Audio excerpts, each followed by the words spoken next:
नमस्कार, news room में आप सभी का स्वागत है।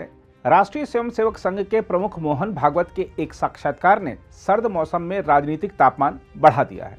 पिछले कुछ समय से मुस्लिम बुद्धिजीवियों से मुलाकात कर उनकी समस्याएं सुनने और उन्हें अपने साथ जोड़ने की मुहिम चला रहे आरएसएस प्रमुख ने कहा है कि मुसलमानों को हम बड़े हैं का भाव छोड़ना पड़ेगा। भागवत ने कहा है कि हिंदू हमारी पहचान, राष्ट्रीयता और सबको अपना मानने और साथ लेकर चलने की प्रवृत्ति है और इस्लाम को देश में कोई खतरा नहीं है, लेकिन उसे हम बड़े हैं का भाव छोड़ना पड़ेगा।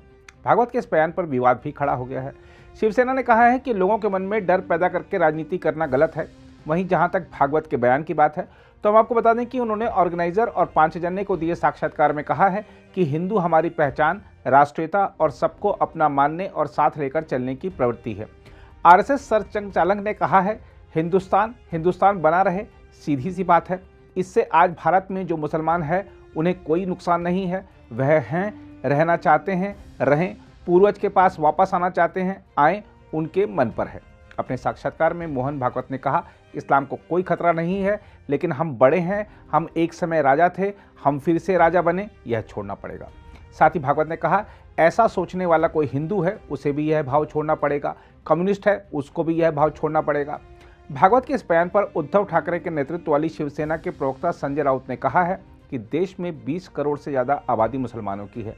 अगर चुनाव जीतने के लिए, राजनीति करने के लिए आप बार बार हिंदू मुसलमान करते रहेंगे तो देश फिर टूट जाएगा और फिर विभाजन की स्थिति पैदा होगी। सांसद संजय राउत ने कहा कि लोगों के मन में डर पैदा करके आप ज़्यादा दिन तक राजनीति नहीं कर सकते। उन्होंने कहा कि अगर मोहन भागवत जी ने ये बात सामने रखी है तो बीजेपी को इस पर गौर करना चाहिए। उधर ऑर्गेनाइजर और पांचजन्य को दिए साक्षात्कार में सरसंघचालक मोहन भागवत ने आश्चर्यजनक रूप से एलजीबीटी समुदाय का समर्थन किया और कहा कि उनकी निजता का सम्मान किया जाना चाहिए और संघ इस विचार को प्रोत्साहित करेगा। उन्होंने कहा, इस तरह के झुकाव वाले लोग हमेशा से थे, जब से मानव का अस्तित्व है। यह जैविक है, जीवन का एक तरीका है। हम चाहते हैं कि उन्हें उनकी निजता का हक मिले और वह इसे महसूस करें कि वह भी इस समाज का हिस्सा हैं। यह एक साधारण मामला है। उन्होंने कहा, तृतीय पंथी लोग यानी ट्रांसजेंडर समस्या नहीं है, उनका अपना पंथ है, उनके अपने देवी देवता हैं, अब तो उनके महामंडलेश्वर भी हैं। उन्होंने कहा कि संघ का कोई अलग दृष्टिकोण नहीं है, हिंदू परंपरा ने इन बातों पर विचार किया है। जनसंख्या नीति के बारे में एक प्रश्न के उत्तर में भागवत ने कहा कि पहले हिंदू को यह समझ में आए कि हिंदू आज बहुमत में है तथा हिंदू के उत्थान से इस देश के सब लोग सुखी होंगे। उन्होंने कहा, जनसंख्या एक बोझ भी है और एक उपयोगी चीज भी है। ऐसे में जैसा मैंने पहले कहा था कि वैसी दूरगामी और गहरी सोच से एक नीति बननी चाहिए।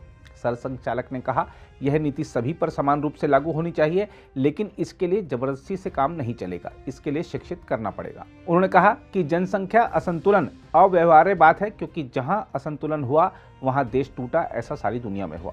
भागवत ने कहा कि एकमात्र हिंदू समाज ऐसा है जो आक्रामक नहीं है, इसलिए अनाक्रामकता, अहिंसा, लोकतंत्र, धर्मनिरपेक्षता यह सब बचाए रखना है। उन्होंने कहा, तिमोर सूडान को हमने देखा, पाकिस्तान बना, यह हमने देखा। ऐसा क्यों हुआ? राजनीति छोड़कर अगर तटस्थ होकर विचार करें कि पाकिस्तान क्यों बना। उन्होंने कहा, जब से इतिहास में आंखें खुली तब भारत अखंड था। इस्लाम के आक्रमण और फिर अंग्रेजों के जाने के बाद यह देश कैसे टूट गया, यह सब हमको इसलिए भुगतना पड़ा क्योंकि हम हिंदू भाव को भूल गए। भागवत ने कहा, हमारी राजनीतिक स्वतंत्रता को छेड़ने की ताकत अब किसी में नहीं है। इस देश में हिंदू रहेगा, हिंदू जाएगा नहीं, यह अब निश्चित हो गया है। हिंदू अब जागृत हो गया है। इसका उपयोग करके हमें अंदर की लड़ाई में विजय प्राप्त करना है और हमारे पास जो समाधान है उसे प्रस्तुत करना है। भागवत ने कहा, नई नई तकनीक आती जाएगी, लेकिन तकनीक मनुष्यों के लिए है। कृत्रिम बुद्धिमत्ता को लेकर लोगों को डर लगने लगा है, वह अगर निर्बाध रहा तो कल मशीन का राज हो जाएगा।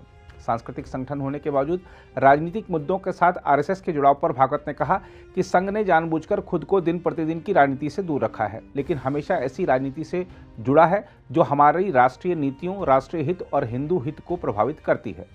उधर राहुल गांधी की ओर से आरएसएस पर किए जा रहे हमलों की बात करें तो हरियाणा के गृह मंत्री अनिल विज ने कांग्रेस नेता राहुल गांधी पर निशाना साधते हुए कहा है कि उन्हें कुछ दिन आरएसएस की शाखा में हिस्सा लेना चाहिए, क्योंकि वह संगठन के बारे में कुछ नहीं जानते।